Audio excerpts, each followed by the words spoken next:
Welcome to the new bar. Oh, I gotta turn off my porn real quick. No, you can keep it on. That's fine. I mean, mute it. Actually, Don't just be have rude. it on in the background during the whole podcast, you know? Yeah, just like have a real porn on ser- like your phone or whatever, and your phone's just in the back, so you can kind of vaguely hear it. And you're like, what is that? Yeah. There's something going on behind you, man. Like, what? have you guys ever just, like, done that? Like, you know, you're, like, doing some, like, work from home shit or whatever, and you're just like, yeah, fuck it, I'm just gonna have it on in the background. The noises, for whatever reason, I can just concentrate better. It's soothing. Like, the best ASMR. A lot of swearing and heavy breathing. And a lot of squishing sounds for some reason. They're not making mac and cheese. Oh, Why is there so much God. squishing? That sounds so good right now, mac and cheese. And I'm not talking about like the Kraft Blue Box. I'm talking like the good shit, I was Velveeta, talking the Kraft Deluxe. Blue Box. Oh Man, that powdered Oh. cheese. Oh. You have to put in like half a stick of butter. Yeah, Just to get I it love creamy. it. Really is just on like the ingredients. Just like put 35 sticks of butter in this. Oh my God. Ew. No I wonder can't it's eat so that shit. delicious. It's half a stick of butter. There's 4 tablespoons of butter. That's half a stick. Yeah, you're just eating fat at that point. You're eating butter. Yeah, but fat's delicious. Butter's delicious. It is. Well, I've It never is. actually had butter itself, you know? I've never had that, but I will agree with the fact that it probably enhances everything that it is in. I think it's a good enhancer, but I've never eaten. I might try eating just a butter, like just right off the stick. Yeah. Just to Well, see how it lightly salted. You know what? I've gotten real like into lightly salting everything again. Because when I was younger, I fucking OD'd on salt like all the time. I was just pouring tons of salt on stuff. So then I went man. like a good decade of like, you know what? Just no more salt. I get more than enough sodium from every other piece of food. But now I'm back to just a little bit to enhance the flavor, and it goes a long Dude, way. it enhances it. Really It goes. really a long does. Way. It's awesome. Like too much is like Yeah, well, because right? there's but, a difference, like, when 'cause, you like, have just that right amount. if you lightly salt it, it doesn't even like taste salty per se. It just like enhances the natural flavor It's of whatever enhanced. you're putting it on, you know? It's great. Yep. Yeah. That's why salt and pepper are your best seasonings. You don't know what to throw in it, just salt and pepper. S&P, baby. There you go. S&P. So good. What y'all know about that cayenne pepper? Oh, I love cayenne pepper. Oh, especially getting that shit with chicken. Oh, God, yeah. With some chimkin. Chicken. Chicken Well. wing, born out down with a chicken wing. Dude, Yeah! that was I was amazing. vibing to it. TOS, my bad. TOS, it's TOS, okay. cut that. Well, speaking on that TOS, hey everybody, welcome to the bar. The bar is open. It's a new bar. I'm still your bartender, Brian, but it's a whole new bar. Welcome to the BOP bar. No longer Fire Bar. We burned that shit. It was on fire, literally. So now we got a BOP bar. There you go. But hey, if you're listening at home, like on Spotify, SoundCloud, iTunes, YouTube, all that goody stuff, thank you. I love you a lot. I give you a big kiss. But yeah, tonight it's the 3 boys again. It's them boys. So what's up, boys? How Not you much. I like to think we pretty much did what they did in the newest season of It's Always Sunny, where we had like the fire bar. We did change the name, and we put Bop Bar instead, but the inside of the bar is all completely the same. Completely the same. Nothing has fucking changed. Like, we haven't done it yet. Like, we were sitting there like, oh my God, we're going to change so much about this bar, and then have not done a fucking thing. But yeah, I'm Mike, and I'm drinking. I actually had some of this last night too. This is hard kombucha, and I really like it. Like I've never even had like normal kombucha. I don't think, or if I have, it was What is a it? long time ago. Well, like so kombucha is like it's a tea. I feel like we've had this conversation before. Yeah. So what this is This it's is a brewed with very natural familiar ginger, conversation. lemon, plus yerba mate tea.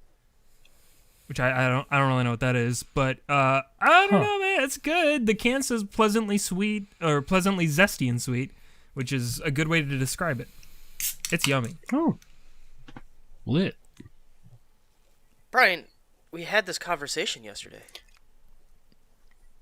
Yeah, well, Brian Listen, got I'm super still drunk hungover off from of yesterday. yeah. He wasn't even there yesterday. A lot really. of fire. He was. Yeah. I was there. Were you? Akhtar was more there at the end of the stream, and he was literally not there. I did catch. Wow, this is kind of meta. I did catch some of the ending of that stream. Man, that stuff really is that we used to do was really cringy. It still is. Oh, Brian, it never stopped being cringy. Oh, Brian, your voice, man. Oh, your voice, man. The fucking Yoo-hoo. No, not the Yoo-hoo. It was PSN All-Stars. Oh, no. Yeah, I And know. Mikey, I just love yeah, man, this commentary would have been great with, I don't know, some gameplay. I don't know. Yeah. If only you played the game on your gameplay video, that would have been pretty cool. That's the next episode. Next episode's gameplay. Because I think I title is finally some gameplay or some bullshit like that. I don't know. I don't know how you put up with that. If I was doing a let's play with Akhtar and Akhtar's like, oh bro, let's spend this whole episode talking about each character in this game, I would slap the shit out of it. Like, I love Akhtar, but I would just be like, bro, I have to do this for your own good. I have to slap the shit out of you. Like, Mike's live and everything. I want this in the episode. I want people to hear me physically abusing you. And then we're gonna play the game. I would hope that you would never want to record with me ever again with that. Like, that is just like the worst. Cause, dude, no, you're right. Like, set is ready, mic is hot. What are you doing? Yeah. like we got content to make, man. With that being said, seeing the fact that you would have slapped me retroactively if I were to have done that, you technically owe Brian a slap. It wasn't my decision. That wasn't my call. It doesn't matter. You were still affiliated. You understand? That's true. I mean, I was just there let for it the happen. ride. You did let it happen. You're an accomplice. And sometimes just letting something happen is worse than being the person who did the thing. Yeah, really. I feel like you're really stretching. No. It's like, yeah, you stood by and watched. It's like walking down the street in the city and you're watching someone get mugged. And they're like beating shit. And they're like, help, and you just look the other way. Or you're a mother. Well, I don't want to get my ass beat. And he's that guy's getting his ass beat. Yeah, you think I'm gonna get in there and get my ass beat? I don't want any part of that. Wait, what? or you're like maybe like a mom, and you witness the father beating the shit out of the kid, and you could call the cops, but you don't. Yeah. Yeah. I don't want to get my ass beat. I don't want to get my ass beat. And every once in a while, when the kid kid really pissed you off that day, you kind of join in just a little bit. You kind of throw in a kick or a punch. He probably I feel like I have deserves it. said something along the lines of this before on a podcast of this in Lotus Fire back when we were Lotus. Listen. I feel like I have said this before. Almost every single episode is cancel worthy. Okay, fuck it. No, it's No, not by even the way, that. We just talk about the same shit all the time. That's true. That's very true. That's the beauty of this podcast. People haven't realized it by now, but it's literally like the same podcast every week, and people still show up for some reason. We need to have. I feel so. We need to have a structure. You know what's upsetting? What I've genuinely wanted to do is I wanted to start a segment that was like bar trivia or something that I could ask questions for you and Brian to try to answer. But fuck, man, looking up trivia questions, there's so many of them are boring. It's just what's the capital of Brazil? And it's like, wow, that's a real exciting question. So you have to go through the effort and make up your own, but that's a lot of time and been busy with the rebrand. Yeah. The worst part about bar trivia too is it's not even supposed to be that fun because you're already supposed to be lost in the sauce by then, Yeah, that's true. So it's not like they don't even try to make good questions because they're like, fuck it, they're probably already drunk by then. Sometimes the questions repeat. Yeah. No one's and they don't even notice. But yeah. It's like when I go to B-dubs and those fucking they'll do the little trivia bullshit on there. I'm like, I could have sworn they just asked that question. Well, I love it too because I've only ever been to a bar trivia night maybe 2 or 3 times in my whole entire life. But like by the end of it, like the whoever's like hosting the event is just like trying to ask these questions. Everyone's fucking drunk as hell and just like talking over him, and he's just like, all right, for the 17th time, what Pokemon was like? Oh It's an yeah, absolute we did mess. do bar Yeah. trivia. Yeah, we I did. felt so bad Disney. for that guy. I felt so bad for that guy. Bro, he was a trooper. He stuck it out. That He was stuck it that out. was that was where the origination of the joke, where, fuck, please, if I jog your guys' memory, interrupt me as soon as possible because you might remember it better than me. But when I just like started spazzing out, right? And I think I thought I was like doing something like important, and I'm just spazzing out. And Mikey looked at me, he's like, "Oh, that was a good one, huh, buddy? Did you let it out real well?" Oh, yeah, I know what you're talking about.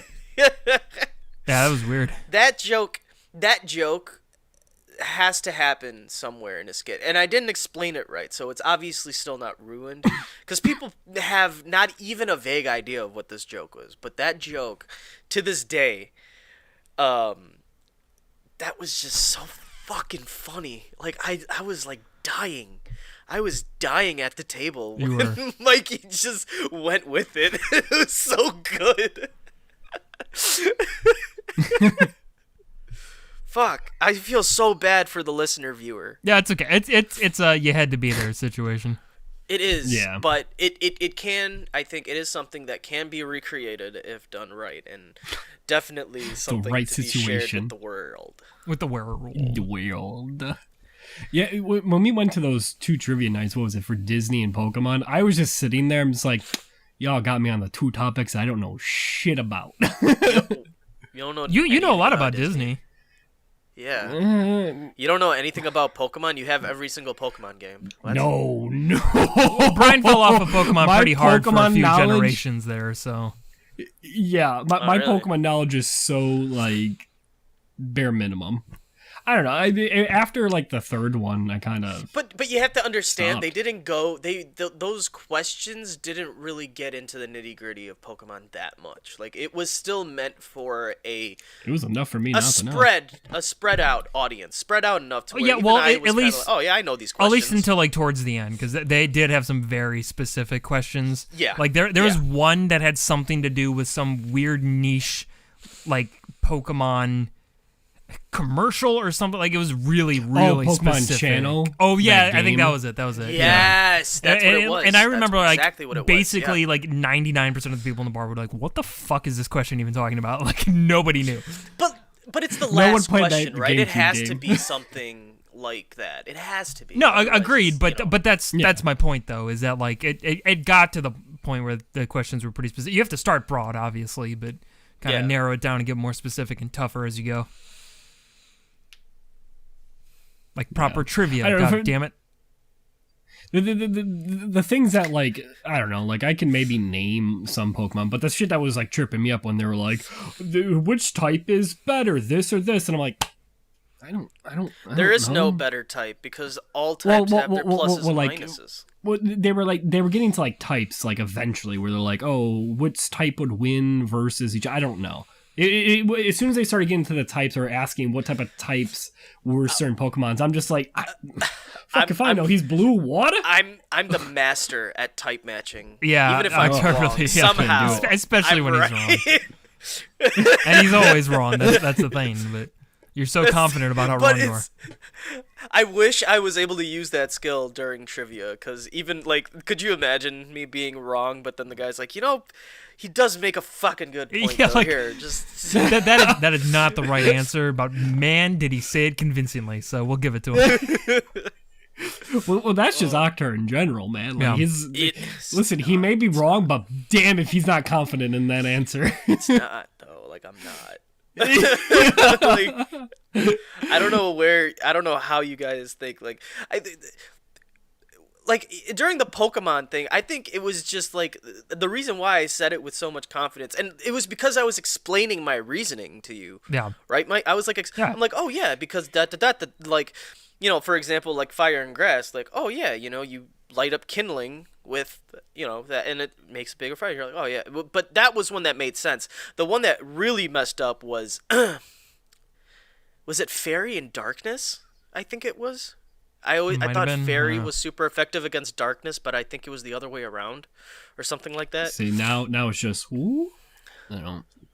But like, I had you convinced, but you were right. It was just like, but it was because I had explained the reasoning as to why I thought that type was better, and then you're like, yeah, that does sound. Yeah, well, and honestly, I think logical. that's where your confidence comes from. Is you are a logical person, so like you'll you kind of reverse engineer, like you'll come up with a conclusion and just be like, well, here's why that like would make sense, and like I'm sitting there like, yeah, I mean you're wrong, but I get what you're saying though, like You're wrong though.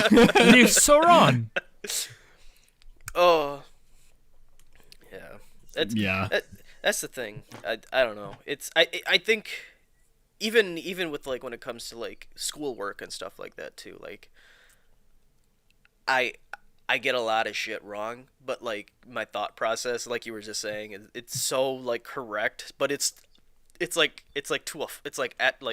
to a flaw. Yeah, To a well, fucking detriment. It's the like equivalent of getting partial credit on like a test where it's like, okay, the answer's wrong, but you showed your work, and like I see how you got the answer, and Yeah, you get partial exactly. credit. Oh God.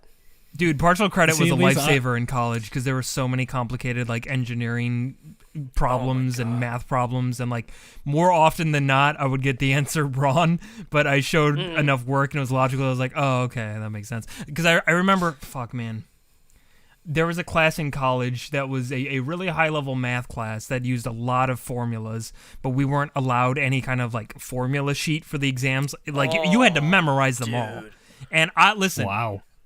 I have a shit memory. Like, try as I might, I can't sit there and remember like specific mathematical formulas. Like, it's just not in me.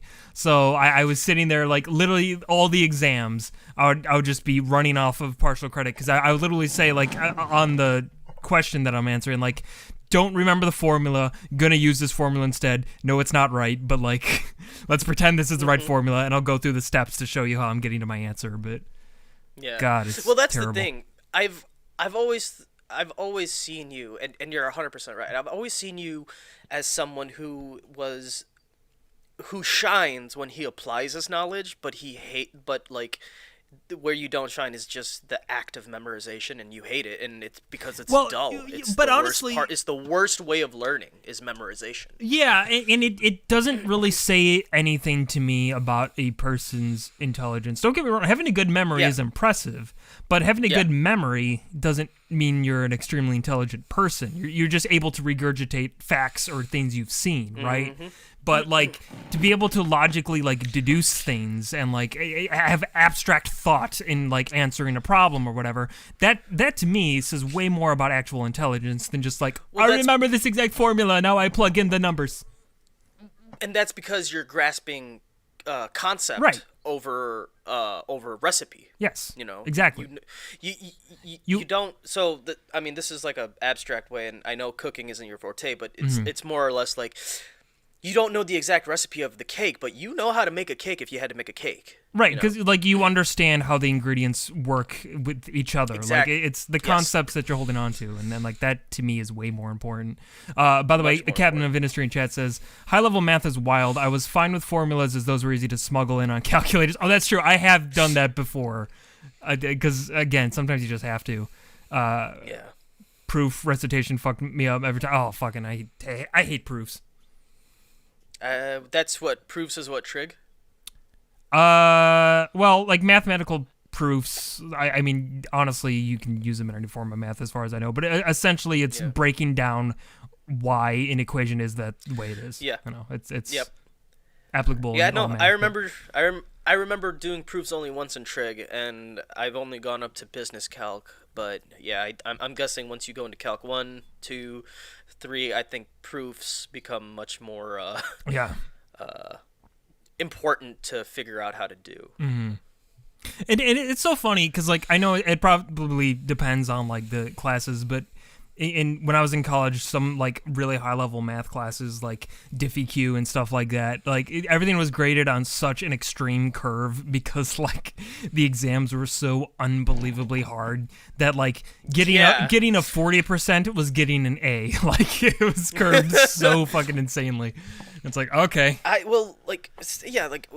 don't even, like, I'm so happy I never had to take any, like, DiffyQ, because, like, I can't even imagine, like, I've seen, like, Google images of the formulas and of, like, the steps, and then I'm sitting there, I'm like, I feel like I'm reading quantum physics, and it's not even quantum physics. Like, yeah.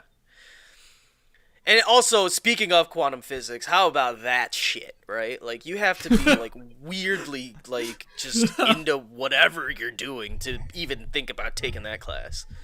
I think that's my cousin. I think she, like, had to do this stuff because she's working for, like... Is she a physicist? She's working... Well, now I think she's working for NASA right now. Yeah, she definitely probably took quantum theory or quantum physics of some sort. She's wicked smart. Wicked She's smart. wicked smart. Wicked smart. Yeah, she was working as a janitor at a school and saw a really like hard equation on a chalkboard and solved it. And then her friend Ben Affleck was like, "Someday I just want to come knock on this door and you won't answer." When the professor wanted to talk to her, she was all like, "Yeah, fuck you." For like a few years, dude, she was making, what was it, like, I guess weapons and stuff like that for like the CIA and stuff, and I'm just sitting there like, that's crazy, that's awesome, but holy crap. I'm just imagining like James Bond gadgets, like laser watches and shit. The laser like weapons for the CIA, and I'm just like, what do they not just use normal guns? Like, what does the CIA use? I gotta know. She's the Q. If you click this pen twice, it'll be a bomb that goes off in 60 seconds, but click it 3 times and it'll disarm it. I remember using James Bond I remember I loved in James Bond like video games using like those gadgets as weapons, you know? Oh, they're so like, fun. I think in World Is Not Enough. World Is Not Enough is like you get like you do get the laser watch, and I think also in GoldenEye. Yeah. But I wasn't done using the laser watch, so I would actually run up and use the laser watch on like enemies, and it would actually fucking work. It was awesome. Oh, it was great. You only had 100 lasers, but you know. Yeah. Well, see that's what I miss so much about the Bond games is like back when like the majority of first-person shooters I played were just Bond games, and it's like, yeah, having all the gadgets is so much fun. Like, I think Agent Under Fire and Nightfire are, like, the best examples of that. Nightfire. Yeah. And, like, Nightfire having, like, the weird remote control vehicles and shit, like the helicopter and the tank. The helicopter, the tank, yep. I love Nightfire. So great, God, like, man. For hours. Bring back goofy shooters. That's what I like. I'm so sick of this try-hard competitive bullshit of army dudes either in space or in modern times. Or in World War II. But we got a goofy shooter. We got Fortnite. You could be Spider-Man. You could probably be Goofy, a literal goofy shooter. You hook? Yeah, I know you were being funny, and in concept, Brian, that was really funny, but I did die a little bit inside when you said that. Oh, no, don't worry. I died saying it. Don't worry. That's good. It made my hangover worse. To be fair, I think they are making a new Bond game and a new Time Splitters game, so I hope both of those are good. Because like that's the only thing that I think will really get me back into shooters anymore. Because even something like Halo Infinite, I'll credit where credit's due. That game plays like butter. It's really good. It's really good. But I played like less than 10 hours of it, and I'm like, I got my fill. Never have to play this again. I don't think I'm ever playing another fucking shooter in my life. I've played too many, and I think that chapter of my life is done at this point. Yeah. You have to be really different for me to want to actually play your shitty fucking shooter game. To me, you put so many hours into Borderlands too. Exactly. Yeah. But like even something like, and I don't even like Borderlands, at least not anymore. But like at least something with Borderlands, there was little more there. similar in terms of like RPG mechanics and stuff. Absolutely. It's the same reason. Like, I would never in a million years call a Fallout game a shooter, but for all intents and purposes, it is. But it has so much like RPG shit to interact with and character building and stuff like that, which I can get into, because my issue with shooters is my issue with any type of game like racing games or like sports games where like the gameplay loop is so specific that it's by nature way more repetitive than any other type of game, right? Because like you could say the gameplay loop of any specific game is repetitive by nature, and I'd agree with you, but there are some that are just so specific that like a shooter, for example, like you're running, you're pointing, you're shooting, and maybe there are goals like capture a flag or something like that, but it's like literally every match you're doing the same thing. I like games where I can have like downtime to just be like, okay, I was fighting dudes, now I can go just fucking do some other shit, like interact with characters, or I don't know, like Persona 5. Yeah, or yeah. Shin Well, Megami dude, funny enough, like I'm playing Persona 4 again right now, and a lot of weird emotions about that, because I genuinely love it. I think it's a great game. I'm having a lot of fun with it. But I realized this is the first time I ever felt weird about being almost 30 playing a game, because like I imagine every Persona game, a lot of sexualization of high school students, and like I'm sitting there like. Yeah. I don't like this. Like it doesn't feel like it just immediately takes me out of it in a weird way where it's like, okay, these characters are like sophomores in high school. Like, this is gross. It's not you though that did it. It's not your fault. It is Japan's fault. No. I know, but like they have a different way of sexualizing 100%. She's 12 years old, but she's built like a 25-year-old somehow. Yeah. But well, it's hard. like, it's that stuff, and it's a big reason too why I often like criticize anime for taking place in a school setting. One, because it's overdone. Two, because it's like it's hard. It's hard for me to attach myself to high school characters. Like literally, I'm like, if you're in high school, I'm sorry, I'm not trying to be a dick about it, but it's just like the second you're like, and I'm 14, I'm like, I don't give a shit about your struggles. I don't give a shit about it. Like, I'm sorry, grow up. Like, life is way different outside of high school. Like, it just the stakes are just crushed for me. I can no longer like get enveloped into characters the same way I can with adult characters. It ruins it for me in a big way. Well, yeah, well, it's because you're past that now. You know, you're not worrying about that. I mean, fuck, man, you went through your own struggles, and it's like I don't want to have to deal with another character going through their shit right now through a school.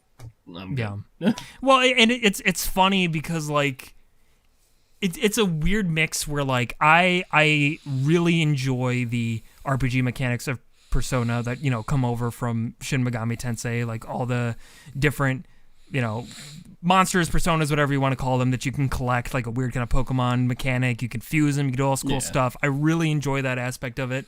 I like going through. I love the fusing. Yeah, I like going through like dungeons and stuff like that. All that stuff's really fun. And I like that Persona adds in like a lot more character to it by being like, okay, and then like when you're not doing the dungeon RPG stuff, you're doing the like life sim stuff of like trying to be a normal person and interacting with your friends and trying to get a job or whatever, like all that stuff. I think all that stuff is cool. It just bothers me that it always has to take place in like a high school setting. Like, why can't we just be full grown fucking adults? Play Persona 2. Play Yakuza's. Because Persona 2, you play as like a detective, and you do go to a school setting. Wait, but in 2? I thought your character, you yourself, are like a detective. So it's pretty good. I was gonna say every single Persona has always been a school element. They've all been like that. That's what I said. You do go to you don't go to school, but you do go to a school. But you're a detective. I thought the main character was still a kid, though, if I remember. Nope. Are you sure? Huh. I don't know. I don't know a damn thing outside of Persona 4 and 5, so. Yeah. Persona 2 is really good, though. Wow. I played it. Well, I played a love lot of it. I genuinely love those games. They're just oozing style. Like, it's incredible. I love the music in those games. I love even just the design of like the UI and stuff. It's all so snappy and beautiful and good. It's hard for me to like really care about high school kids. Now you got me fucking wondering, Brian. I'm pretty sure you don't play as a high school student. You're thinking about the Persona 2. I could have sworn you are, but keep in mind, it's been a hot minute. Again, I just assumed all the Persona games you were high school students, because that's the case for 4 and 5. So I'm like, why wouldn't that be the case for the others? But because if I remember, I think that was like, I don't know. That's usually their base. It's school kids coming together. Yeah, doing the other world shit and stuff like that. Yeah, and but to keep in be mind, it's been a while. So fair, like there are definitely stories you can tell about like younger kids that are like compelling to me. I'm not trying to say that isn't the case. It's just it's weird for me to like play a game and it's like, you be the high schooler, you try to date other high school girls or whatever, and it's just like yeah. I'm just too far removed from it at this point, I guess. Well, I feel like that's a lot of like, I don't know, Japanese media, I guess, is high school students, yada, yada, yada. Yeah. Yeah. I don't know. I don't know. Like, for me, I mean, not to jump. I mean, we're still on the whole that topic, but like, I'm the same way. Like, a lot of anime nowadays just doesn't, I don't know, just doesn't click with me nowadays. Oh. But, Brian. Yes? Did you know there were 2 Persona 2s? 2 Persona what? That's confusing as hell. Yeah, no, I don't remember. One is Persona 2 Innocent Sin, and then the other one is Persona 2 Eternal Punishment. I have Persona 2 Eternal Punishment, and it takes place a few months after Innocent Sin, and the game follows a reporter, Maya Amano, and she investigates the Joker curse. So I played Persona 2, where you don't... you played the 2-2. Yeah, is this like a Final Fantasy 13-2 Lightning Return? I guess, and I just fucking, God, I hate it when game companies just don't give a fuck about that type of stuff. I'm gonna be honest. The last thing I remember from Persona 2 is there's a boss. I don't remember what dungeon it is, but it's literally fucking Hitler. Well, here's the thing. Literally Hitler. The point that I'm trying to make is that I was right, but you were also right. Wow, a rare case where both of you were right. This almost never happens. This is history in the making right here. That was Listen, the point. This is like the same moment where me and Akhtar both are. He was arguing over Code Veronica, and I was arguing over fucking Dark Side Chronicles. Same story, just told differently. No. We weren't arguing about that. We were arguing about Steve. Well, dude, they did him good in Dark Side, though. They did him good, though. They did him good. You need to fucking play the real fucking game for once. One day I will, when I can get my fucking hands on that copy. Goddamn bastard. Listen, that's all I had for the moment, Akhtar, so I enjoyed it. We should save this for the podcast, but I did enjoy... It is the podcast. No, but like the podcast for after we play Resident Evil, you know what I mean? Oh, okay. But I did, and Mikey, I think I texted you about it too, or talked to you at least while I was on the phone. I had beaten Code Veronica. I do genuinely love that game. There were a lot of choices, creative choices that they had, and it was just during the time they based Steve off of his look. They based it off of Leonardo DiCaprio. And he was a real big deal back then. He was a huge deal because that game did come out during like when Sega Saturn was released, and that is like mid-90s, right? Something like that, yeah. Late 90s. Something like that. Either from like 92 to like 96, I feel like it was in that time span when the game was when did released. Code Veronica come out? What year? That's from 92 to 96 was around the time span, which was what I said literally seconds ago. Don't worry, I'll look up the year because I was curious.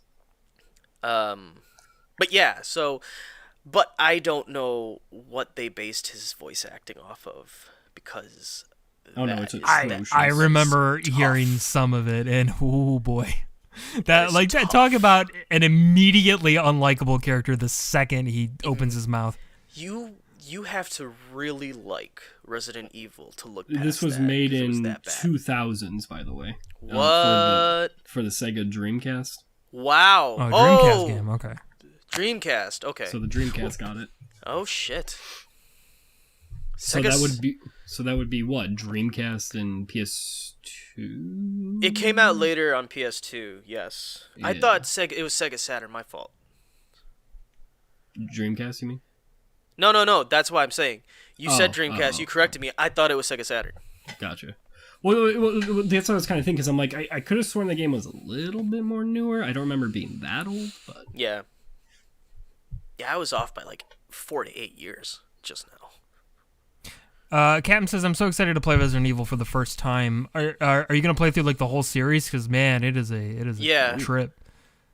Because I know, like, I was talking to Captain a while ago, and he said he got the remake of the first game on Steam. Oh, it's so good. Yeah, so that good. One's excellent. Very well done. Still my top 5 to this day. Still my top 5. It's the director's cut had great voice acting. Which one? The Resident Evil 1, the director's cut. Did you know that I think they had someone, they legitimately hired someone who was tone deaf to do the music for. They did. They admitted that shit. They actually admitted it. Like on purpose, or did they find out after the fact that they were tone deaf?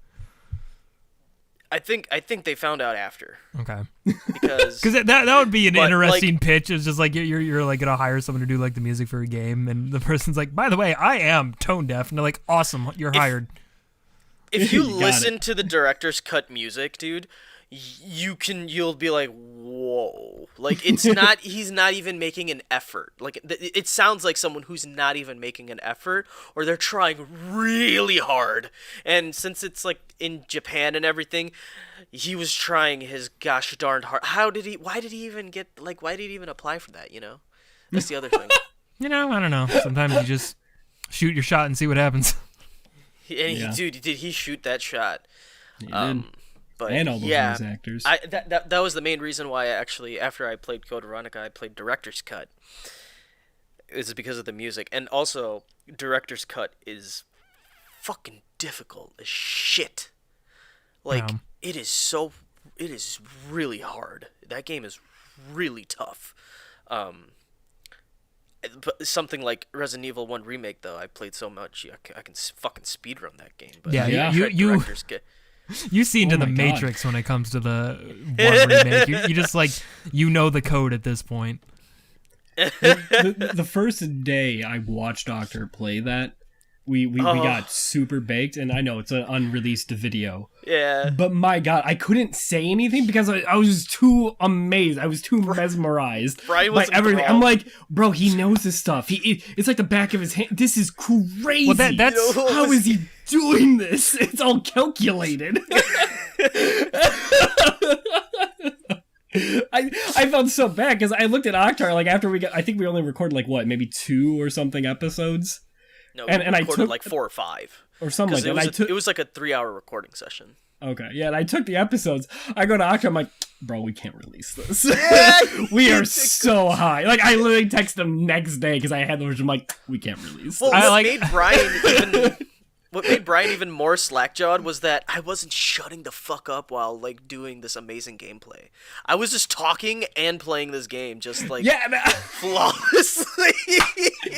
Meanwhile, I'm high. I'm mesmerized by this gameplay. He's having a hardcore conversation with me, and I'm like, bro, what? Well, that's better than I imagine. Like, I just imagine Akhtar was just zoned in playing the game, and you were just watching him, and it's like the audio file is just like silence for the most part, except for occasional like, whoa from Brian.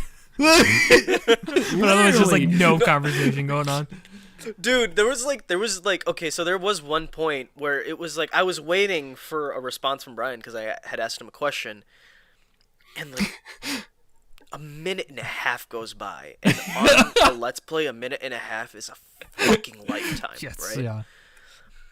And I didn't say anything because I was like, maybe he's like trying, but a minute and a half is a long time.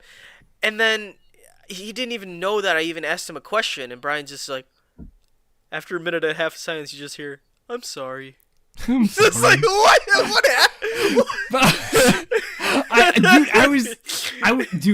That was just insane, like, fucking session. I've just, holy crap, my worst performance ever. But dear God, Akhtar just slayed it. I was just sitting there like, bro, I don't even have to be here. Like, I'm sorry, I'm holding you back, dude. Like, meanwhile, that's my favorite type of recording session, when Akhtar's in control of a game and just killing it, because then I can just go off and do whatever dumb bullshit I want to do while Akhtar's playing a game, and I love that. That's so much fun. It was, oh God, it was great. I would actually like to, if I can recover that footage, maybe try to do like a supercut of that shit. Mm-hmm. Like, dude, you were just, oh my God. And everything he knew, he knew even before, like when the fucking, what is it, when the dogs come in through the window, he like paused, wait, and he's just, okay, watch this. He just kind of hits the stick a little bit, takes one step, boom, dogs are in. I'm just like, you played this too much to know but that's this, how Akhtar's always been. Like, this. with like very specific games, he just played so much that he got insanely good at them. Like, I remember watching Akhtar play Devil May Cry 4, and like, he was just like on like the hardest difficulty, just fucking kicking ass. And like, here he is, like, playing better than I could ever dream to play, and he's sitting there telling me, like, dude, I'm really sucking right now. Like, as he's killing it, I'm like, this is you sucking. Meanwhile, he's got like a triple S. Yeah. Juggling these enemies around. It's like, bro, just because like he didn't quite get the combo down the way he wanted to, but he's still doing sick combos. So I'm like, I couldn't even fucking tell. Because like, yeah, meanwhile he plays on like manual combo mode. I'm like, bro, I just play on like the automatic, like, mash the button and combos happen mode, because like I don't fucking know. Bro, he made me buy the fucking special edition, and we were in, back when I lived in the basement. He's like, all right, dude, so what we're gonna do, we're gonna trade off, okay?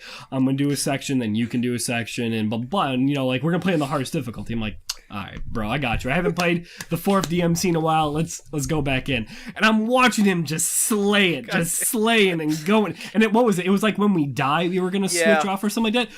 Bro, he made it all the way to the fucking ghost frogs and didn't even die. I'm like, bro, you're almost done with, like, Nero's whole story. What do you mean?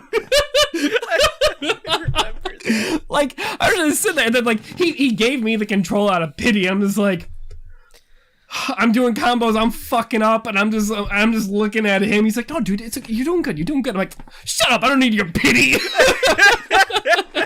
Fucking hard mode Luigi, like, just super good at everything in like Mario Party, but he's like, you still got it. Come on, man. He's like doing a lap on you. Oh my God, watching you play games, bro, is just so mesmerizing. Well, watching I realize I can can never get high if you play, because I will just be so zoned into what you're doing. Dude, that's how you felt with the Gradius 5. That was what happened with Gradius 5 as well. Oh my God, yeah. Fucking Akhtar just getting all these good points, making it far. He's like, bro, I'm so bad at this game. I had by the end of like the first level, I had like 3 what do you call them? Your followers, I guess. Yeah, the little ships that follow around you. Yeah, and they shoot. Yeah, I had like 3 of them, and Brian's just like, you're bad at this?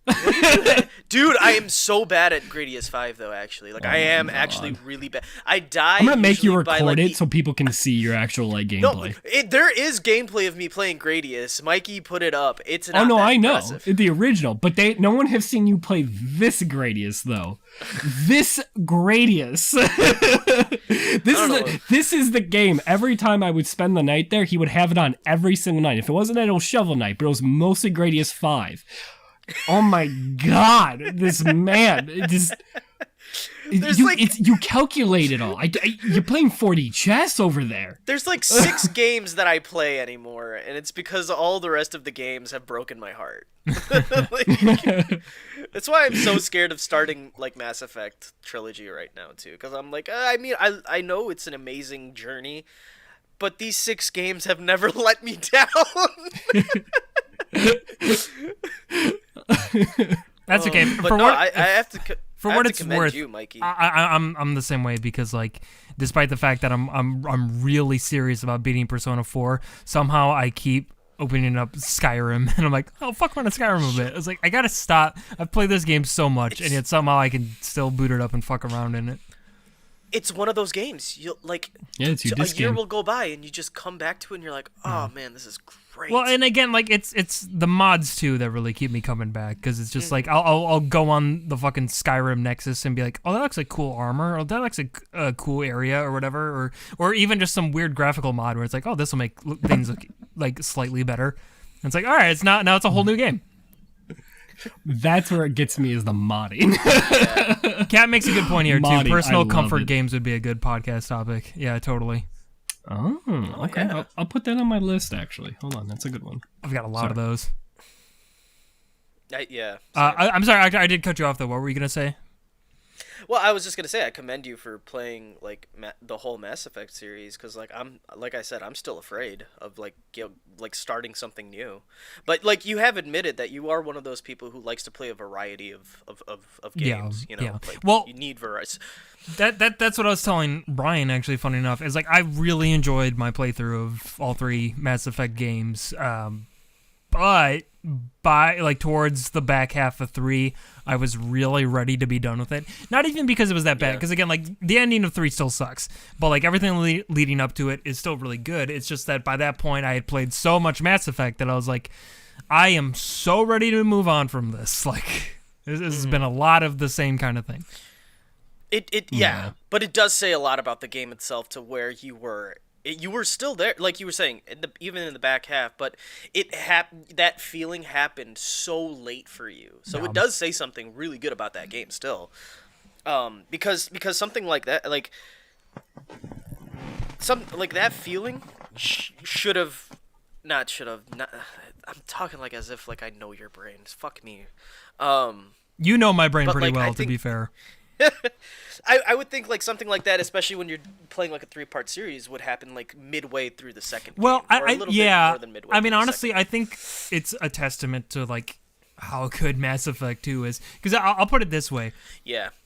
In the 3 game, like, and I'm talking about the Legendary Collection for people who are unaware, which, from my understanding, is the 3 games and pretty much all the DLC except for maybe some stuff in Mass Effect 1 that isn't there.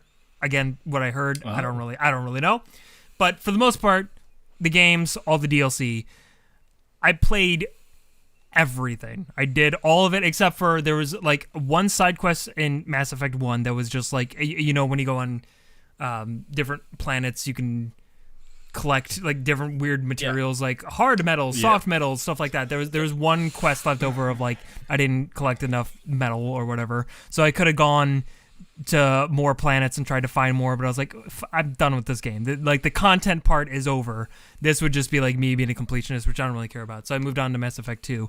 Mass Effect 2, I did every single thing I could possibly do, like all the missions, the DLC, all the side stuff, and I was sad that like probing Uranus. I was sad that like I had to move on because I was like, I want to keep playing Mass Effect 2, but there's nothing left to do in Mass Effect 2, so I have to move on. Yeah.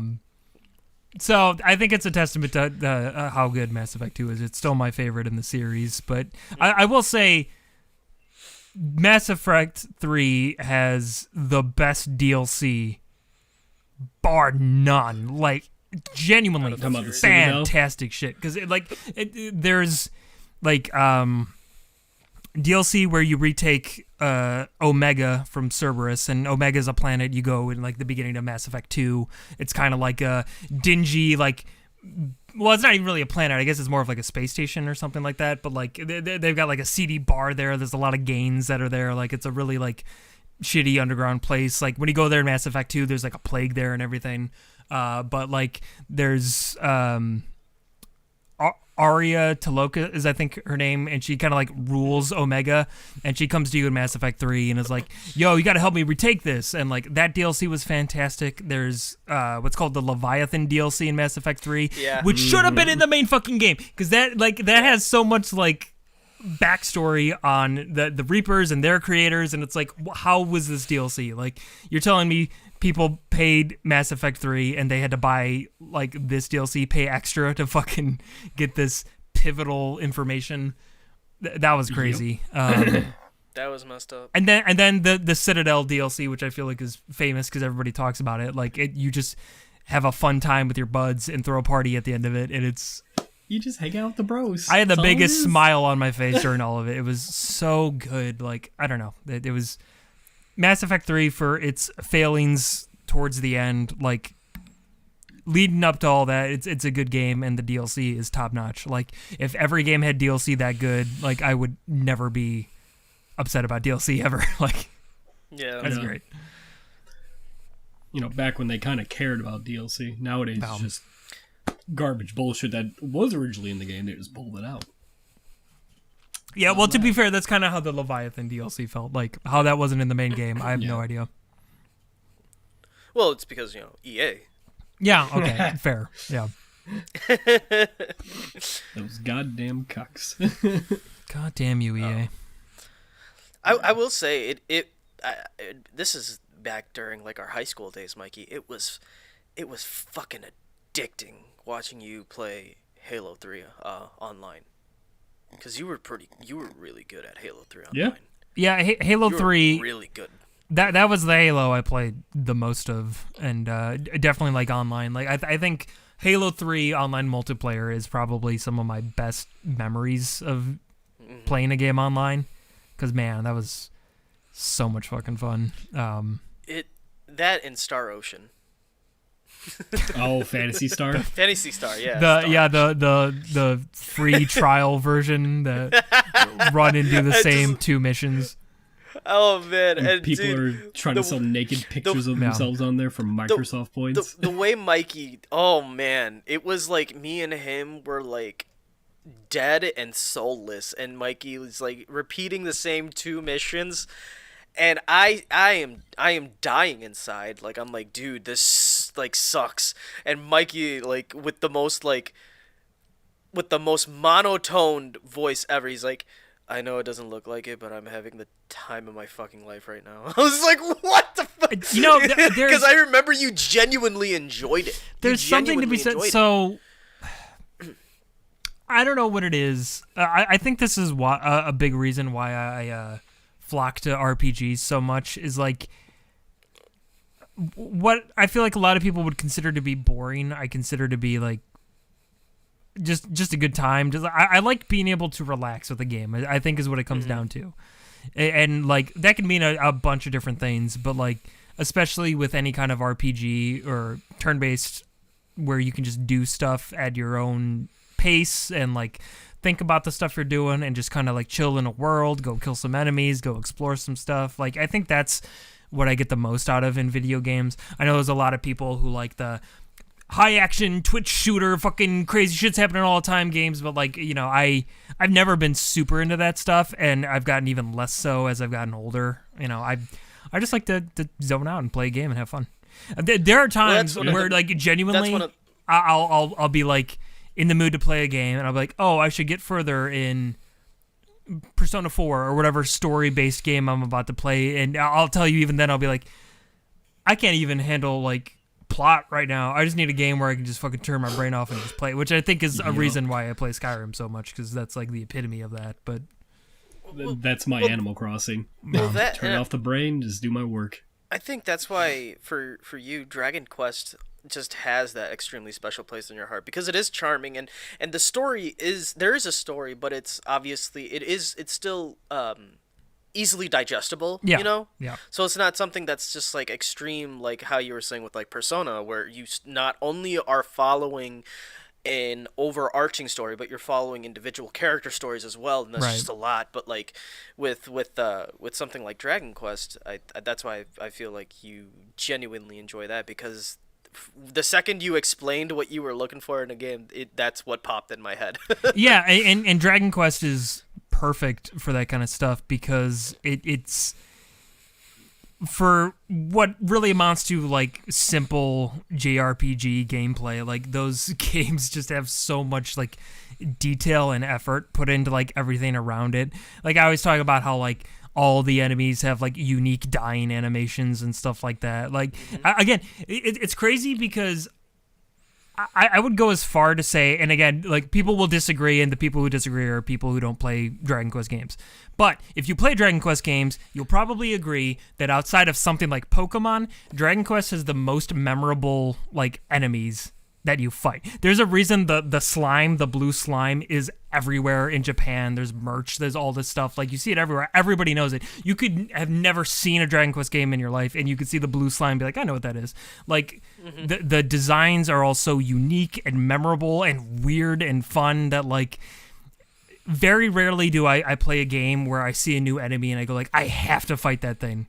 But that's how it is with Dragon Quest. It's like, I gotta fight. I gotta see how he dies. I gotta see what his moves are. I gotta see his animations because there's just so much thought put into it. And it's, I don't know, it's a good time. I can get totally lost in those games. And a big reason is, too, because of, like, I find the characters in those games to be absurdly charming.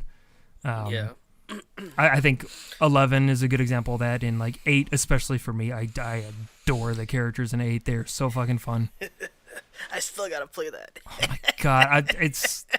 I have it on the honestly, yeah, 3DS. I bought because like I originally played 8 on the PS2. I got the 3DS version, like thinking like, oh, this will be fun, just like going back into this game, dude. Like, no lie, I beat that game in maybe just a couple weeks, and like I'm talking like put like over 100 hours into it, and like I was just like, fuck, it sucked me in again. Like I didn't think it was gonna do this. I've already played this game. I figured it'd be something I would just do for fun when I'm feeling nostalgic, and then like I just destroyed it again because I couldn't stop playing it.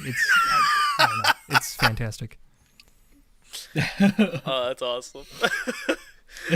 Oh, I remember that week's that like 3 or 4 week span too. Mm-hmm. Like we were doing like Discord chats, and I'm like, man, he busted out the 3DS again. Yeah. I don't know. It's I can't wait to get my 3DS back.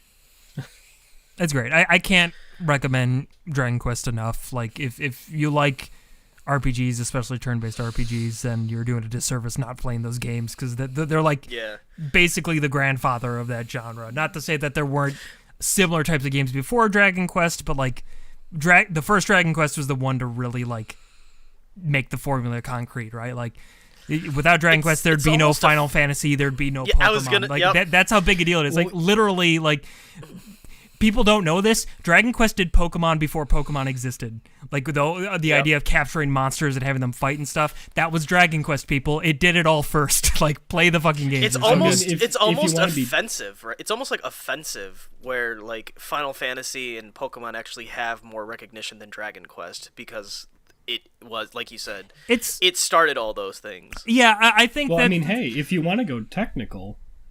If you want to go technical, without Dragon Quest, we wouldn't have our first Final Fantasy because the director and I want to say another person who worked on the Final Fantasy, they were big fans of Dragon Quest, and they were like competing about who was collecting who in one of those, and they're like, why don't we just fucking make a game that's kind of like this? We enjoy the shit out of this, and because of that, that's what created Final Fantasy. Also, it was his last ditch effort to make a good RPG before Square was just going to get rid of him. That's why it's called Final Fantasy, because this is his last ditch effort. Real quick, I just got to say, Captain has corrected me. Actually, that was dogfighting first. Okay, fine. In video game form, though, Dragon Quest did Pokemon before Pokemon. I think that's the case of... there's always got to be something that tries something first, or at least succeeds in something first. But it doesn't mean it'll be the most recognized thing. Again, like you'll probably notice a trend with my tastes where I tend to gravitate towards something that did something well first, even if it's not the most popular. The originals, kind of. Yeah, well, because it's kind of the same thing with like Dragon Ball, right? Like Dragon Ball isn't like the first shonen manga anime of like that style. There was stuff before, but it was definitely like the first one to like gain traction and like make a lot of those tropes, like actual tropes, like stuff you see in so many of those anime, going later on, like they're there because Dragon Ball did it and people liked it and they're like, oh, we should put that in our stuff too. So like, I understand. I've had a billion of people tell me that like, oh, One Piece is Dragon Ball done better, or Naruto is Dragon Ball done better, or whatever is Dragon Ball done better. And it's like, yeah, maybe, but Dragon Ball did it first. And like, I don't know. I appreciate that. That's how I feel with Dragon Quest too. It's like there's probably Final Fantasy games that most people would consider to be better than any Dragon Quest game, and maybe I would even agree. Like it's hard to beat something like Final Fantasy VII, but still that would not exist without Dragon Quest. So it's like, I don't know.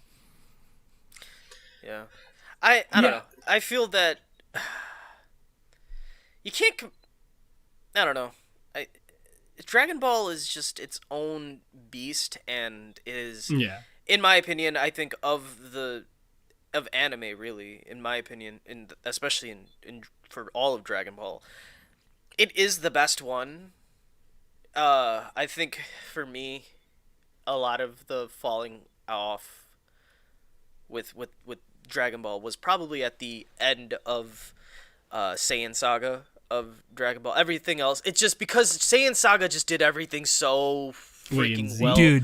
Yeah, I agree. You know what I mean? Saiyan Saga is like peak Dragon Ball. Like that arc is just so fucking tight and everything, like an execution and plot. Well, I would argue too, for me, that includes the Namek Saga up until probably Goku going Super Saiyan, because like and even like that's amazing. It's just like the fight with Goku and Frieza, no matter where you're viewing it, be it manga, anime, whatever, it's too long. It's too long, and like it's crazy how much actual like story and intrigue happens in Saiyan and Namek Saga, only for it to again end in a fight between two characters, which is fine. It's a martial arts manga anime, like that's going to happen.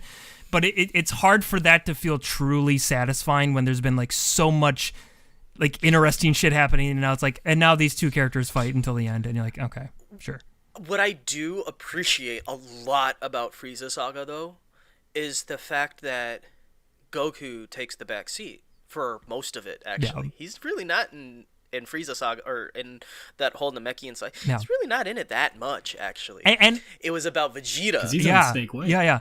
Dude, oh my god. Namek Saga Vegeta is best Vegeta, and I won't hear anybody say anything else. Because like the fucking like subterfuge Vegeta, where he's like playing all sides, but like on nobody's team, and just like, it's so fun to watch. And then just like picking off Frieza's men one by one by like pulling them out to do, it was so smart and so like well done. Yeah, and I'm saying this as someone who is like a ride or die Goku fan.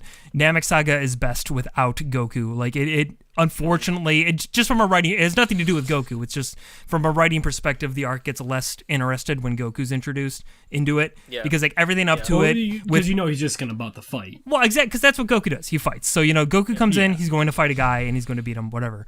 But like up until then, like the Namek Saga especially, you had multiple factions. You had the Namekians. You had Krillin, Bulma, and Gohan doing their thing, trying to find their Dragon Balls. You had Frieza and his man trying to find their Dragon Balls. You had fucking Vegeta on his own trying to find all the like. It's anime Game of Thrones at its best. Like it's hard to explain, and I know there are probably people who think back to like the original dub of it, where it's like, oh, I don't think it was that good. It's like if you watched it on Toonami, where they kept replaying the same episodes, and you were dealing with a bad dub and also anime filler. There's a lot to be lost there in that arc. But either read the manga or watch the Kai version, because I promise you that arc is fucking amazing. Like it's so good. It's so good. It's so good. Oh, and honestly, the way it ended, the way that Frieza Saga ended, I know that wasn't the true ending of DBZ, obviously, very obviously, but it very well could have been. If Toriyama were to have stopped it's so like such an epic ending where you had this legendary power finally be released, and it took down this tyrant, and it's it's no more after that because he also died, not and he didn't even die heroically.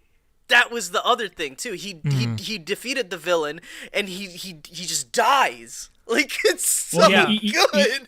Well, even when he beats Frieza, you can see he like regrets it because like Frieza shoots that last beam. He's just like, oh, come on. Can I? Why? Can I please talk? We're on the subject, so I have to talk about this now. There was a video I was watching that actually linked into the WhatsApp a while ago. That was I can't remember the name of the channel, but they're a channel that like dissects a lot of like media and other like historical events and stuff like that. But they were talking about like why Super Saiyan worked so well, like the concept in terms of like what's the phrase I want to like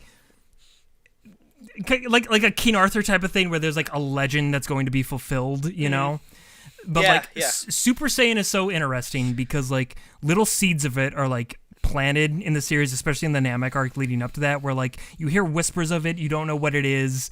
Vegeta talks about it, but like again, Vegeta doesn't know what it is ad nauseum. Yeah, like he knows the legend, but he's never seen it because like again, the last Super Saiyan was 1,000 years ago or whatever. So no one alive has seen it, but people have heard it, and you, the viewer, start like hearing it, and like you're constantly questioned like, oh, is this it? Because like when Goku shows up to fight, the Ginyu Force, Vegeta's like, fuck, I think Kakarot's a Super Saiyan. Like, he is so powerful now, and I don't understand it. Like, maybe he's done it. But, like, Vegeta's like, no, he can't be, because Kakarot's, like, a fucking, like, pussy. Like, a Super Saiyan needs to be, like, a like, raw, animalistic, like, vicious person. Like, like me. But this whole time, you're, like, questioning, like, is this it? Is it not? It's weird to talk about it now, because cultural osmosis, everybody knows what a Super Saiyan is. But before you actually did, you were watching this and just wondering, like, is this it? No. But is this it? No, I don't really know. Like, you're just waiting for it. But, like, when it happens, you know it immediately. Because you've never seen a Super Saiyan until Goku goes Super Saiyan. Like, Vegeta pictures, like, maybe a golden great ape or something, but he doesn't really know. So nobody knows what it looks like, but when it happens, you know it immediately. Can you think of like many things where like you have no idea what it is, but you know it when you see it? Like that's what Super Saiyan is. Like, it's so fucking smart, and the stakes completely change once Goku obtains it. Like this kind-hearted dude who only cared about like fighting to better himself and all that, and now when he goes Super Saiyan, he turns like vicious in a weird way. Yeah. Because anime filler will lead you to believe that the fight was kind of even between Super Saiyan Goku and Frieza, but the truth is it was completely one-sided. In the manga, Goku dominates Frieza. Yeah. So the stakes are no longer can Goku beat Frieza. The stakes are, is Goku still Goku? Because he's become like bloodthirsty, right? And like it's the whole thing where he lets Frieza like power up to full power, and like King Kai's yelling at him like, dude, what are you doing? Just like end him now. And Goku's like, no, that's not good enough. I gotta beat him when he's at his best. I gotta tear him down. He killed my best fucking friend. I need to tear him down. Like Goku was trying to destroy him as a person. It wasn't about beating him in a fight anymore, which is always Goku's goal. Like, I want to beat you in a fight and see if I'm stronger. Now it's like, no, I want to destroy everything this person stands for. And nobody has ever seen Goku like that up at that point. Like we've seen him be mad before, but this is a whole new level of like Goku hates this person. And you're sitting there wondering, like, is this who Goku is now? Will he never be normal again? Will he never be the happy-go-lucky guy we thought he was?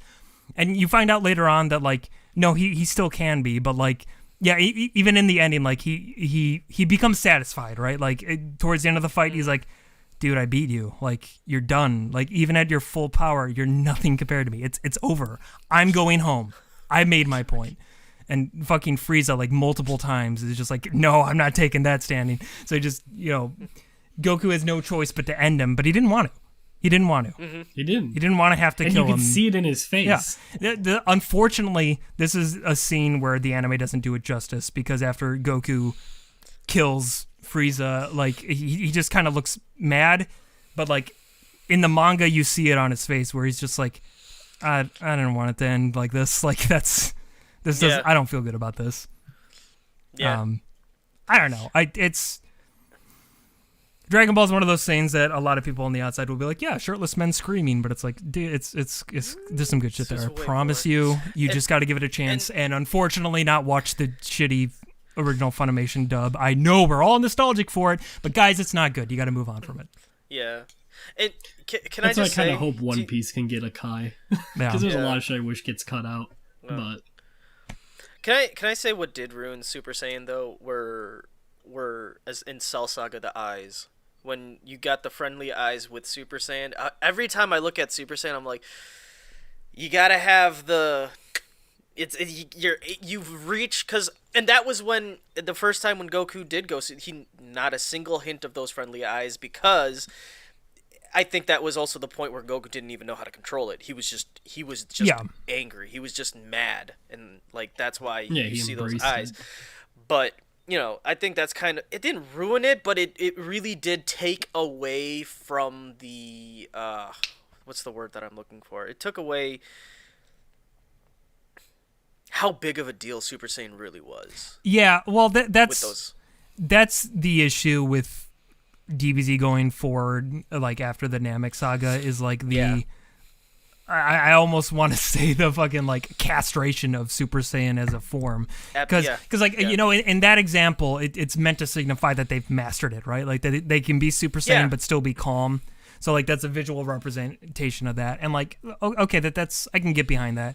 But then it becomes a thing where, like, literally every Saiyan going forward, be them a fucking 7-year-old, are able to go Super Saiyan. And...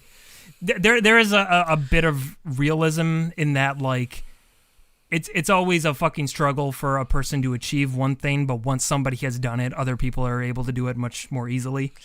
Because, like, weird example, but if you were to look at, like, what's the world record for running a mile 50 years ago, you might look at it and be like, I've seen fucking high schoolers run a mile at that time. And it's just like, well, yeah, like...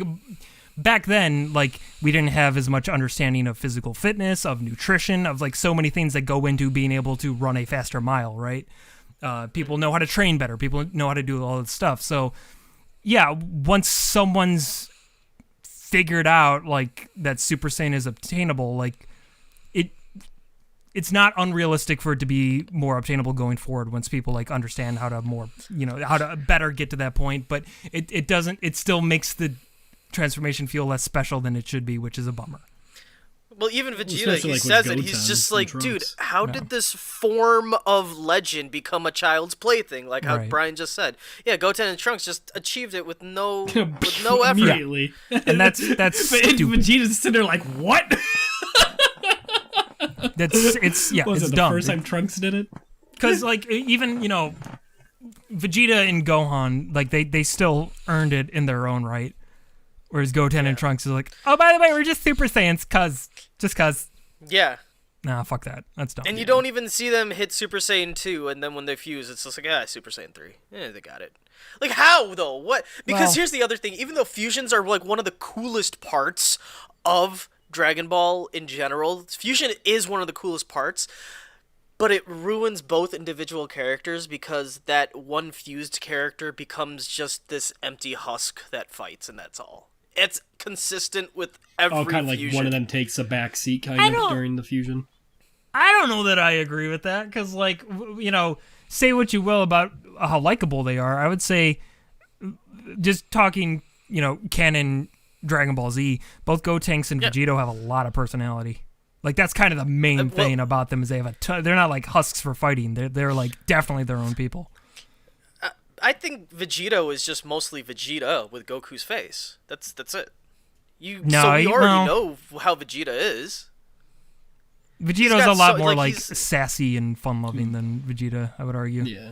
Because Vegito really does, like, he plays with his food. Yes, he does. So much. I mean, I guess... And, like, cracks jokes and like, shit. so does Vegeta. Like, even when, like, the Cell Saga, even with, like, think about it in Namek, he did play a lot with his food until Zarbon fucked him up, and then he didn't fucking fuck around with that. He just killed Zarbon at that point. But, like, even with Cell, he played around with him a bit, and then Cell is just like, dude, let me become perfect. And he's like, yeah, I guess, yeah, go ahead. Yeah, fair enough. I mean, like, I get, but, like, again, it would make sense for him to have some Vegeta traits, though, right? Like, yeah, but I don't know. I felt it was like 70% Vegeta, 30% Goku, and I think for the fusion dance, I kind of think it's more like swapped almost, where it's like 70% Goku, 30% Vegeta. You know? yeah. I could see that. Yeah. Gotenks, though, you're right. I think Gotenks really did form his own character very well. Yeah. You had your Goten and you had your Trunks, but they did a really good job in making Gotenks his own thing really well. It's a very loud child. Yeah. Very loud child. Yeah. well, just as someone who's even so obsessed with image, right? Because that's Gotenks' whole thing. It's just like, how can I look as cool as possible? How can I sound as cool as possible? It's not about like actually saving the world. It's about being the coolest superhero I can be, and let me come up with like the weirdest fucking moves. Like I'll spit ghosts out and shit. Yeah. Volleyball. No. Gotenks is all about image, and I think that's a fun archetype for a character, you know? Yeah, galactic donut. Well, because and very much too, and like again, I don't think people understand that like Dragon Ball at its core is a parody of many things, and after a certain point, it becomes a parody of itself. Because Gotenks is specifically parodying like those types of like shonen moves, where like this has to have a cool, flashy name, and it's got to be like really specific, you know, like. It's making fun, like it's in on the joke, right? I feel like people like can watch it glazed over and be like, "This is dumb." It's like it knows it's dumb. That's what makes it funny. That's the joke. Yeah. Dragon Ball does not take itself as seriously as I feel like a lot of like the worst parts of the fan base do. Not that it doesn't it does get serious at times, but it's like it's still a goofy romp, and it always will be.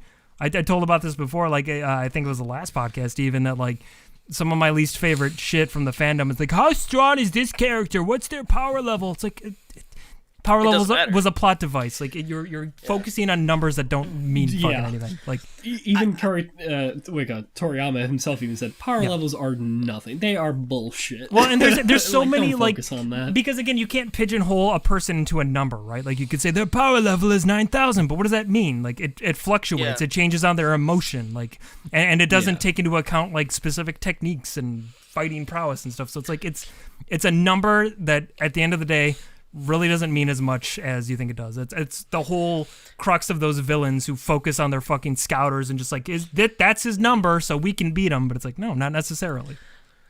I care less about the number personally. I do love having conversations on like what Dragon Ball character at this point could do against another Dragon Ball character. Oh, sure. Like I love that. Like how we talked about, like I think like 2 podcasts ago, I still firmly believe that Super Saiyan Blue Gogeta can fucking just annihilate Super Saiyan 4 Gogeta, you know, like, and I it's it has everything to do with the fact on how one-sided Super Saiyan Blue Vegeta versus Super Broly was.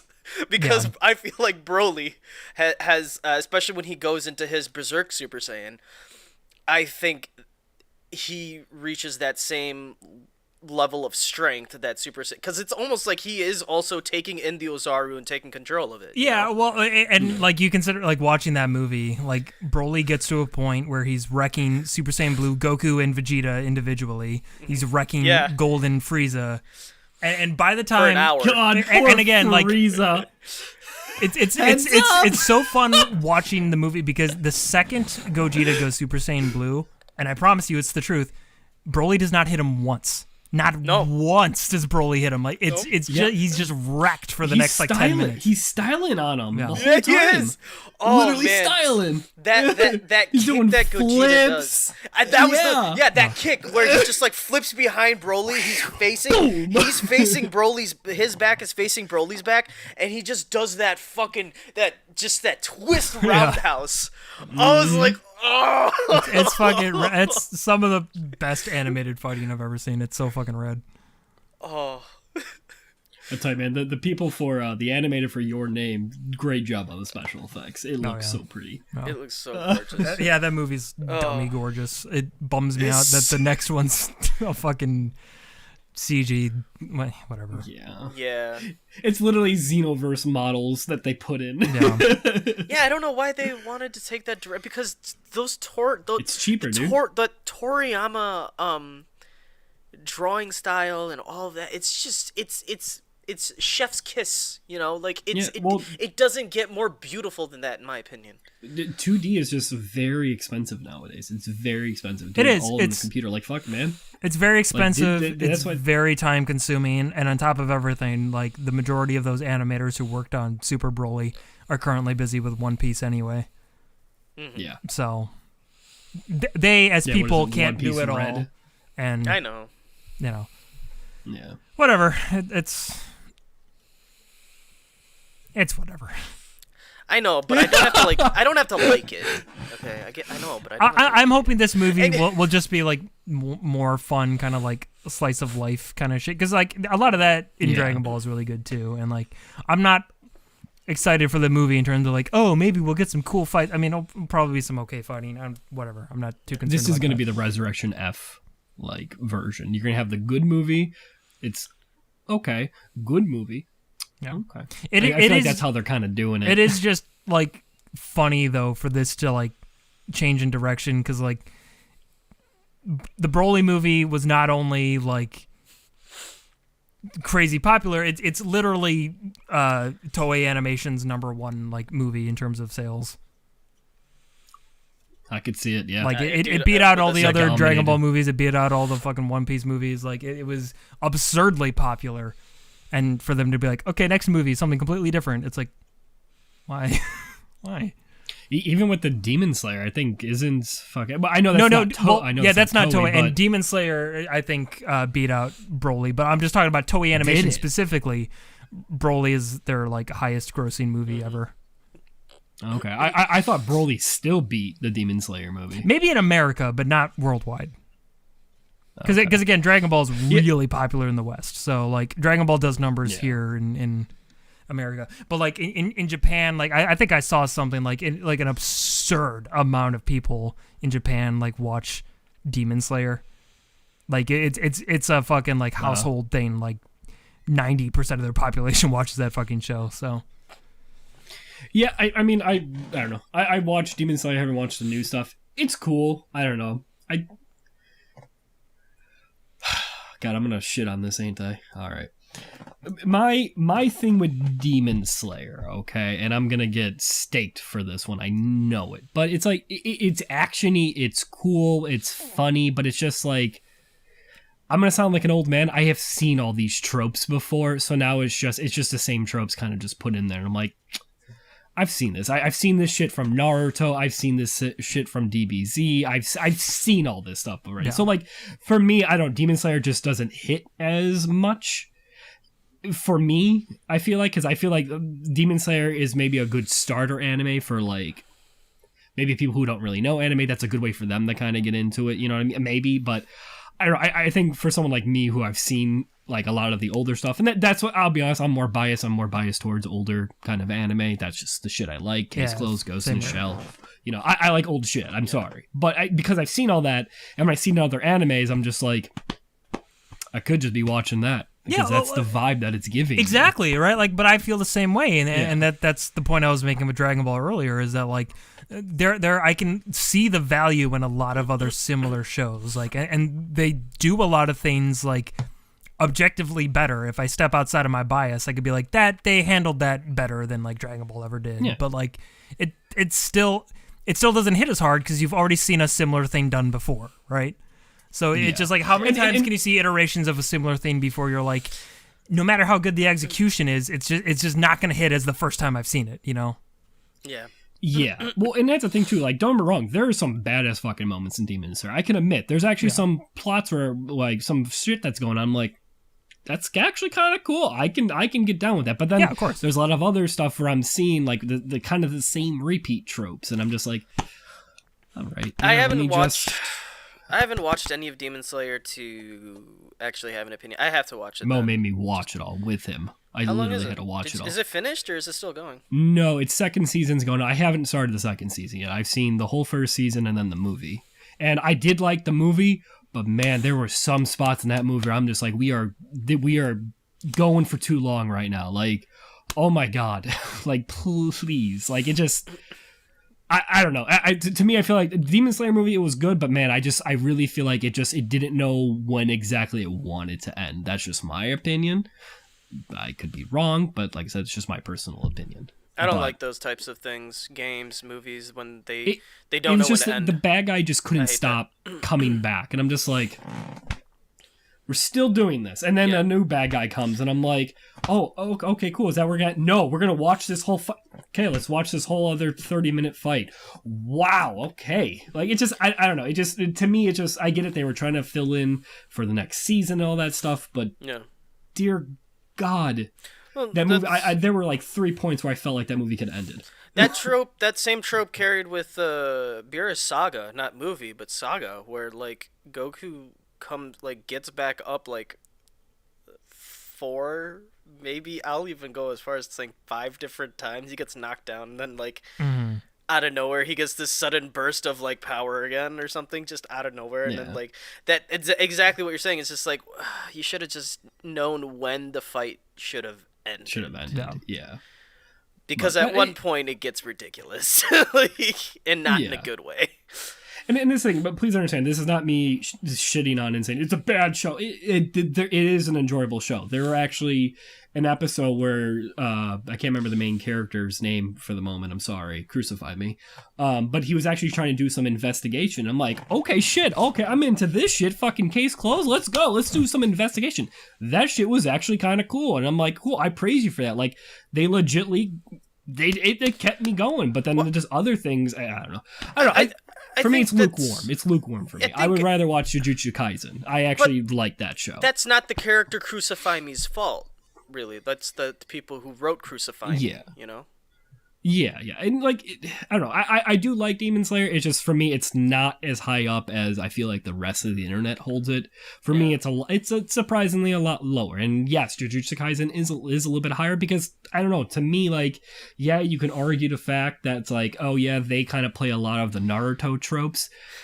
They do, but they also do their own shit with it, which I kind of like. You know, you can argue and say it does the 4, it does the 3 students and the 1 teacher. Sure, there's your Naruto trope. I get it, but it does its own shit, and it's pretty solid. Is JJK a shonen though, or is it a seinen?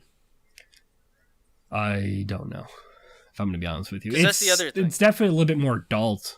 So, yeah, because it shows a lot of blood and gore. So I think it's more of a seinen. Yeah, but I mean, that show I would probably recommend first over Demon Slayer. Personal opinion. I think if I can kind of distill this conversation, at least in my personal opinion, I think what it comes down to is a discernible personality in a show, right? Yeah. I think that's something I admire about. Like, I can immediately tell when, Toriyama wrote a thing, right? Like, his style is very discernible. His sense of humor is very discernible. Yeah. And I like that. I like having the author, like, come through. And there's a lot of other shows that are like that, too. I mean, again, when, and I'm blanking on the name, but, the guy who did Cowboy Bebop and Samurai Champloo and stuff like that, like, when he's had his hand in something, like, you can just tell by the style. Yeah. His voice comes through his work, his art. Yeah. There are a lot of shows that I feel like don't have as much of a discernible voice or personality, either because they're really trying hard to like follow popular tropes or whatever. Yeah. And or even if something is done really well, it might not have the personality that like the anime, 10 animes before it did when it did it first. I think that's what it comes down to, because like even a lot of big anime fans agree that so much modern anime tends to feel like kind of the same. It kind of become like interchangeable, where it's like, I don't know, all of these could have came out of the same fucking production company as far as I'm concerned, because they all feel so similar. And it's not even just the concepts, it's that there's just no, again, discernible personality behind what you're seeing on screen. Yeah. It feels like it's by the numbers. And I get it. There's so many shows out. I understand being original is hard. I get that, but it's just, I don't know. For me, I'm looking for heart in an anime, and I'm not saying Demon Slayer doesn't have it. Sure it does. It's just for me, it just doesn't speak as hard. You know what I mean? I don't know, man. That's the reason why I watch the same shit. That's why I watch my same animes over and over, especially the one behind me. I watch this one all the time. It's just, I don't know, man. I feel like I got to the age where I found the shows I like, and don't get me wrong, I'll dabble, I'll watch new stuff. I mean, sure, I'll give it a try, but if it doesn't grab me right away, maybe not right away, because I actually do give shows some time. It's kind of, I was about to say, it's very unfair of you to expect out of an anime. That's not what it's about. But well, that's like, especially with like anime nowadays, I feel like it's not just watch 1, 2, 3 episodes. I hate to say nowadays, you have to watch like almost a whole season to kind of be like, did I like that? Like, I don't know. That's just probably me. But I'm the person over here who fucking watches One Piece. I know, shows do take a bit of time to like really get into them. You know, it's something special when you find something that like really catches you on episode 1, because I don't feel like that happens super often. But I don't know. Because I even think of like, you know, something super popular like Sword Art Online, like that to me was a show that it just had no personality. It was just like, here, let's take the tired concept, even at the time when it came out, the tired concept of getting stuck in a video game or whatever, and the fucking tired concept of our main heroes and overpowered Chad that every girl wants to fuck, and like all these, like, and I'm just sitting there just like, I can't. Does anybody know who like made fucking Sword Art? I don't know. It could be anybody. It could be any anime company in the world. It could be anything, because it's all the fucking same shit. And people tell me like, oh yeah, Sword Art, it gets bad, but like the beginning is so good. I'm like, no, the beginning's all I watched, and I thought it sucked. Like genuinely, I thought it sucked. Like I was bored to tears watching it, and I was like, I don't care about anything that's happening with this show. I'm happy I stayed away from. Just Sword had Art no Online. personality whatsoever. Sword Art Online, and I think also fucking Overlord, right? Where it's the same thing that's going on in Sword Art. I watched one episode of that show, and I was like, nah. Yeah, I watched like 1 or 2 because Mo recommended it. It's basically the game shutting down, and a character gets stuck in there after the game shuts down, but he's living it. I don't know. Yeah, I watched maybe 1 or 2 episodes of that. I'm like, all right, I've seen this kind of storyline before. And Mo's like, no, it gets good. I'm sure it does. But it sucks. I don't know. I don't know. I'm kind of a thing where it's just like, sure, I get it. Shows will kind of share similarities in plots, but it's like, if you could do the plot differently and make it stand out to me, I will stick around, you know? Yeah, or to me, just like have like interesting enough characters, because again, if I can really get into the characters, I'll watch them do just about anything. And again, that's how I mean, Dragon Ball's a perfect example of that. I'll watch Goku and Piccolo get their driver's license because I'm invested in those characters, and that's a hilarious situation for them to be in. Meanwhile, I would not care to see fucking Kirito get his driver's license. That would be the most boring episode ever. Yeah. Yep. Well, see, the thing that bothers me, and I'll bitch about it to the end of the day, I feel like nowadays anime, and especially there's a lot of like those popular shows that are just pure fan service, and I'm like, I'm sorry, like, sure, I love titties and ass, but God, if I'm just seeing it non-stop, it gets it gets old for me. It doesn't do anything. Like, I'm looking for a substance. Whatever. You just roll your eyes. I have to sit there. Yeah. I have to sit there with the lotion and tissue paper like ready. It sucks. Well, not even with that. Fuck, man. Like, sure, I'll see the hot girl for a hot minute, and be like, fuck yeah, and then they keep showing her titties for like, you know, the gratuitous like tit and ass shots, and you're like, oh, yeah. And I'm just sitting there. I'm like, well, kind of bored of this now. Like, I will say one thing. Now it's too easy. It's too easy now. Mikey did have a point with the slice of life episodes. There's even because that episode that you are pointing out, it's a filler episode, but once again, that's not what you really care about, the fact that it's a filler. It's fine. What it did was, like you were saying, it really played around with the relationship between Piccolo and Goku, and and the way it was played around with was so well done. That's why I hate Golden Frieza Saga a lot right now. As well, you should. It blows.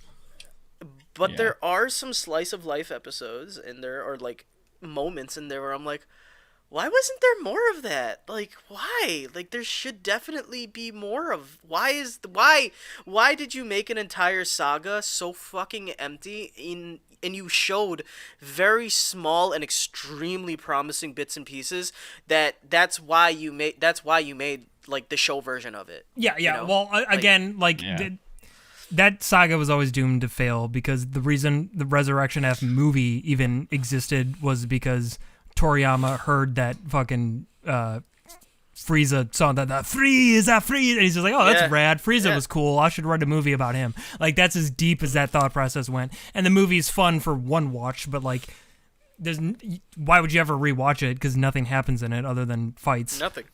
And then it's like, okay, literally. Now we need to make a whole animated saga about it that we need to stretch out to 12 episodes because the production for the show is a nightmare, and we need to give people more time to come up with plot later on. So now this thin-ass movie will stretch into more nothing, and it's like, always doomed to fail. Like, it was never going to be good. Yeah. But Super does do slice-of-life stuff pretty well. There's a baseball episode later on that's, it's so good. Mm-hmm. So good. So good. Yeah, when I started Super, I didn't watch those first 2 arcs because I've seen the movies, and I just kind of like... Yeah. I understood there was differences, but I just It doesn't matter. It doesn't, like, I told Akhtar, because me and him watched the Beerus saga, and then he was watching the Frieza saga on his own. I was like, bro, just skip it. Like, I promise you there's nothing for you here. You're not enjoying it.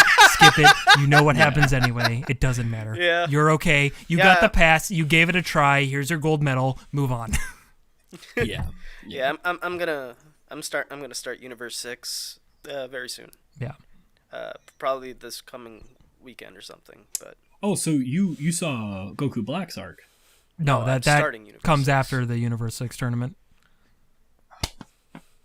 God, okay, sorry. I'm sorry. I couldn't remember when the arcs came in. I'm sorry. No, you're fine. But yeah, the best thing to ask in those situations, Brian, is instead of saying the thing, just be like, "So what have you watched so far?" Sorry, this show has been out for so long. But I have only been out for so long. Okay, well, great. And we're proud that you're finally out, Akhtar. I'll tell you. Watch it. I also need you to finish Naruto. You haven't even finished that. Oh, that's so good. And it's your top favorite, and you haven't even finished it yet. I'm almost done with it. I'm on like episode 325. I'm trying to talk to you about moments, and it's not like you'll probably even correctly remember those moments. Let's be honest. I know I won't. That's anime for me. Like, oh my god! Snippets. Remember that time in Naruto where Luffy did the Kamehameha against fucking. Okay, hold on, not that bad. I don't mix shows up. Oh my god! And he's fought Spike as well. Oh, yeah. That was awesome. In the Dark tournament, totally, man. Oh my god. In the Dark tournament. Fucking Yu Yu Hakusho now. Where am I? Oh. Yeah, I don't know. Like, I don't know. Anime nowadays, it's a weird beast for me now. So. Yeah, it sucks. I love it. I have a full list of animes that I'm gonna give a chance. I don't have any promises on catching up or finishing those animes, but here, hold on, just the list. It just fucking it goes. The list it goes. Jesus. Hold on. Let me. Yeah, I caught a glimpse of it, and that was way too much. Right yeah, now. I saw a lot of words. Give me 1 second. Boom. Words scare me. Okay. It just. Do you have Dr. Stone on there? Please tell me you got Dr. Stone on there. I do. Okay, good. Because that's actually one I will recommend to a lot of people. Do you have the Ghost Stories dub on there? Yes, I do. Oh my god! I wrote that down because of you, Mikey. Hell yeah! All right, I know we're gonna get in trouble. My favorite part though is, oh man, he has to run faster. Pretend that there's a large black man chasing you. My favorite. No, the best one. One of the best ones that I remember was. Oh God. Me and Mikey were watching an episode, and I think one of the kids was like trying to run and catch up to the group, and all you hear like as he's trying to run and catch up, he like breaks into the scene. He's like, like Dude, he's just like that's like the main character's little brother. It just just like he just turns into that, just and everyone can understand him somehow too. Oh God. God, I love it. They gave no shits about that show. No. Well, obviously, because they were just like, we could at least for the dub podcast talking about that, but it's been about an hour and 40 minutes. I think we bitched enough about Anime Boys.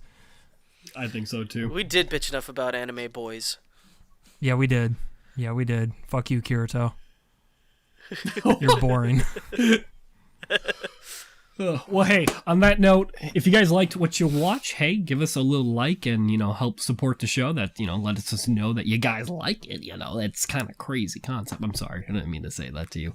But anyways, Why are you doing that to the audience? I don't know. Seriously. You talking down on our audience right now? Yeah. I will. No, I won't. I love you. But no, but hey, seriously, if you don't know, we actually do this show on Wednesday. We do it live at 7:30. We do. So actually come hang out with us. You can, like we were talking to Captain, type in chat. We'll respond to you, But yeah, and if you're watching this when it's on YouTube, these release every Sunday. So, you won't miss an episode. They'll be here on the YouTube and all that stuff. And hey, while you're at it, why don't you go look around at some other things we got going on here? We're BOP now, so some things are different, but go look at some of our old archive, and there'll be new stuff coming too, but you can still watch the old stuff. And where are you wait pointing? For the new. I don't know, dude. It's an outro. It's an outro. But thank you so much for those who have been supporting. I do pay attention to that, and thank you. We love doing this. We do love you guys. Yeah. You guys got anything else you want to say? No. All right. Well, on that, the bar's closed. Thanks for coming, and we'll see you guys next week. Bye-bye.